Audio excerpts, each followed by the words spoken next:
Po tani na po e japi fillimisht po e përmendi si një përgjigje të përgjithshme, e pastaj mundemi me u ndalë të ndonjë momenti të caktuar për me ilustru me ndonjë çështje praktike. Hoxhallarët si edukator të popullit dhe të shoqërisë, ata gjithmonë e kanë parasysh që interesi i përgjithshëm, mirëqenia, siguria,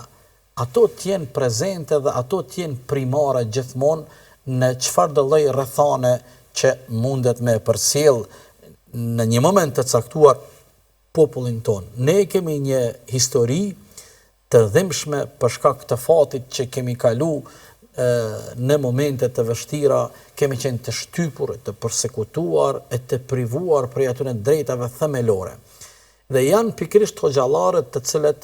kanë qenë pjesë e popullit. Hoxhallarët janë biti këtij populli. Ata kanë jetu me popullin dhe kanë qenë pjesë e këtyre përsekutimeve. Prandaj edhe jo rastisht ne kemi një numër të madh të hoxhallarëve, ose janë vrarë, ose kanë qenë të përsekutuar, ose kanë qenë të internuar, të burgosur, apo çfarëdo lloj forme tjetër. Prandaj po e zëm nëse e përmendim Rahmetliun Hafiz Sabri Koçin, i cili shumë dekada ka vujt në burgjet famkeqe të regjimit të Enver Hoxhës, të atij regjimi ateist komunist, por edhe Hafiz Ali Korça. Edhe Hafiz Ali Korça ma shumë ka vujtur në rastin, në momentin e dytë kur e kanë burgos në Shqipëri, sesa kur e kanë burgos fillimisht për 2 muaj në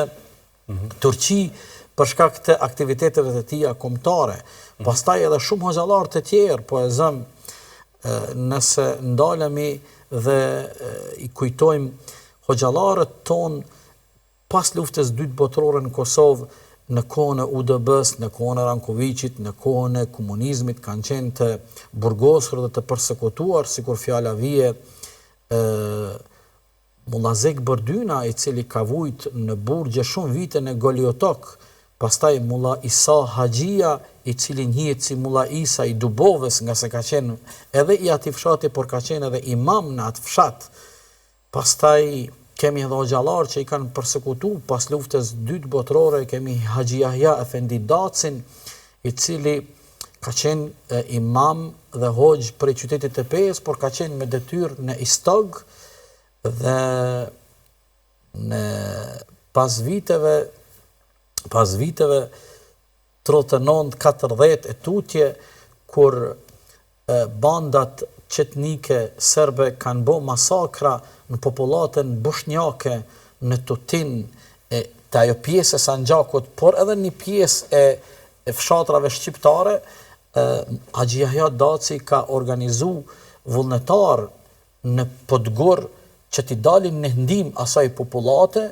dhe ka edhe njerëz sot që janë edhe gjallë që kanë marrë pjesë, kanë qenë pjesë e vullnetarëve, dhe me një herë mas kur qetësu situata, kanë ardhur dhe Haxhi Yahya Dacin e kanë vrarë. Ai ka qenë bashkëpunëtor i njohur i Mulla Ilyas Brojës. Mulla Ilyas Broja ka marrë dhe e ka fsheh, e kanë kap pikrisht në Drenicë, në Brojë tek Mulla Ilyasi, dhe shumë figura të mëdha që tani mos të bëj edhe ndonjë gabim me i hin hak dikuj, por me të vërtet hoxhallarët për shkak se kanë jetuar me popullin, kanë qenë pjesë e vuajtjeve të popullit, ata kanë qenë gjithmonë ata të parët që kanë organizuar